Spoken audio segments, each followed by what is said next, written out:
Let's talk about a TV channel that has shaped many childhoods, Nickelodeon. This kids channel holds a special place in the hearts of many who grew up watching it. It is the channel behind iconic shows like SpongeBob SquarePants, Rugrats, The Ren Stimpy Show, and many more.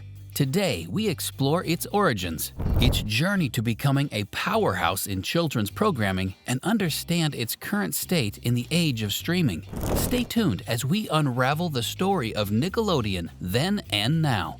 The concept of Nickelodeon was the brainchild of Dr. Vivian Horner, an esteemed educator and the research director for the PBS series The Electric Company. Dr. Horner pioneered the network's first series, Pinwheel, which made its debut on December 1, 1977, as a part of Cube, an early local cable television system introduced in Columbus, Ohio by Warner Cable Corp. At first, Pinwheel was the only show that aired on the channel, and in fact, the channel itself was known as Pinwheel. In 1979, Nickelodeon officially emerged from its previous iteration as Pinwheel. The first Nickelodeon logo was a simple and distinctive design. It featured the word Nickelodeon in white uppercase letters against a black background. Such a contrast from the iconic orange splat logo, which would later become synonymous with the brand, right? As for the shows that aired during these initial years of Nickelodeon, in 1980, the channel introduced new shows such as Dusty's Treehouse, Special Delivery, and What Will They Think of Next? The following year, in 1981, the Canadian sketch comedy series You Can't Do That on Television premiered on Nickelodeon and became a hit. The green slime that was originally featured on this program eventually became a prominent element in many Nickelodeon shows and, in fact, became a signature of the channel in general. Until 1984, Nickelodeon faced financial challenges and was actually operating at a loss. But a significant turning point came with the arrival of Bob Pittman as the network's new president. Under his leadership, Nickelodeon went through a major rebranding with an aim to redefine itself and capture a wider audience. Firstly, Nickelodeon changed its logo to the iconic orange splat logo, which featured an abstract paint-splattered design. The orange splat not only became a unique visual symbol, but also represented the fun and creative spirit of Nickelodeon.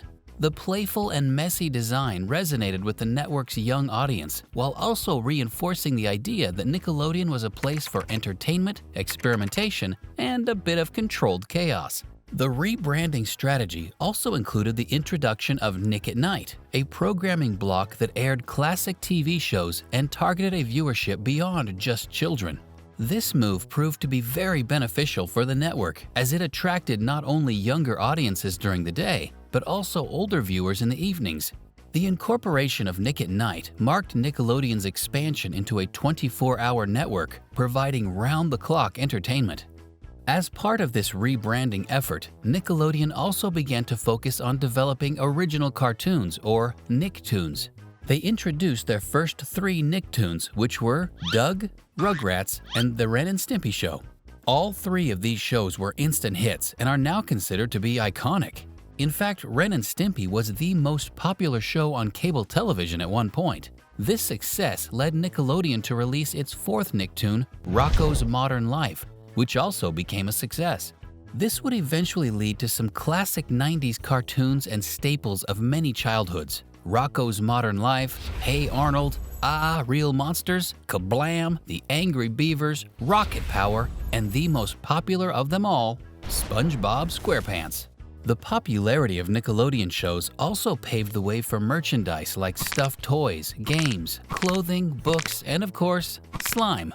Of the many things Nickelodeon has gotten right, if one stands out the most, it is their ability to create brand recognition. Their iconic orange branding became a strong and recognizable brand identity and made it easier for them to attract fans and sell their merchandise. Now let's shift our focus to another integral part of Nickelodeon's history, the Nickelodeon Studios. Established in 1990 at Universal Studios, Florida, Nickelodeon Studios became the creative hub for many live-action shows.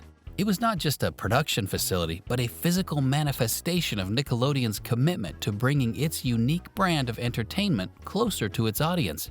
Nickelodeon Studios was home to the production of many live-action shows, some notable ones being Clarissa Explains It All, The Adventures of Pete and Pete, Keenan and Kel, and Are You Afraid of the Dark? They also produced several famous game shows in the Nickelodeon Studios, including Double Dare, Legends of the Hidden Temple, Figure It Out, Nick Arcade, and Nickelodeon Guts. These game shows were a mix of physical challenges, trivia, and unique formats, and were widely loved by audiences. The iconic slime, a symbol deeply associated with Nickelodeon, was often featured in shows produced at the studio, adding an extra layer of excitement for both the kids watching at home and the participants.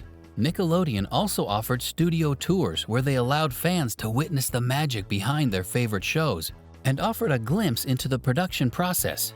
Back in the day, it was every kid's dream to visit the Nickelodeon Studios. Were you also one of those kids who wished they could go there? Anyway, the point is that Nickelodeon Studios played a crucial role in shaping the network's content and connecting with its audience in a more real way. By the early 2000s, Nickelodeon rolled out new shows like The Adventures of Jimmy Neutron, Invader Zim, and Chalk Zone. Many believe that this is where Nickelodeon started to decline. Their audience, who loved the shows in the 80s and 90s, were now growing up, and Nickelodeon wasn't being able to keep up with them. The new shows just did not evoke the same feeling of excitement and nostalgia amongst Nickelodeon viewers. The one exception, however, was SpongeBob. It remained a hit as it found popularity amongst high schoolers and college students. In fact, SpongeBob SquarePants was nothing short of a cultural phenomenon. Its quirky humor, memorable characters, and clever writing resonated across generations, making it a lasting success. 2005 marked a significant chapter in the network's history with the closing of Nickelodeon Studios. The studios had served as the creative hub for the network for over a decade, and its closure pointed towards a shift in production strategies and the end of an era. Today, the children's entertainment landscape has evolved a lot from what it was in the 80s and 90s. Many of the dialogues and subtle humor embedded in the classics from that era would no longer be accepted by parents today. Nickelodeon has navigated this evolving landscape and also adapted to the challenges posed due to the rise of streaming platforms. The network continues to introduce new content, including both animated and live-action series. While some fans may argue that these new shows don't quite measure up to the classics, Nickelodeon has made efforts to appeal to new audiences by exploring diverse storytelling formats and themes. No doubt, there has been a decline in Nickelodeon's viewership since around 2010, but we can't necessarily blame it on just their content. The viewership of cable TV has been declining in general, and that could be a direct contributing factor. That being said, it's true that the craze that surrounded Nickelodeon from the 80s till the early 2000s has significantly diminished in the last decade. The old Nickelodeon holds an irreplaceable charm, but the channel continues to evolve. It is nowhere near done. What are your thoughts on Nickelodeon and its journey? If you're a product of the Nickelodeon era, which shows were your absolute favorites? And if you're still tuning in, aside from SpongeBob SquarePants, are there any other Nickelodeon gems on your watch list? Comment below and tell us. We love hearing from you. Also, tell us what other companies you want us to cover, and maybe we'll make a video on that next. That's it for this video. Thank you so much for watching. Please don't forget to hit the like button and subscribe to our channel for more interesting content on some of your favorite companies. And hit that bell icon so that you're notified every time we drop a fresh video. See you next time.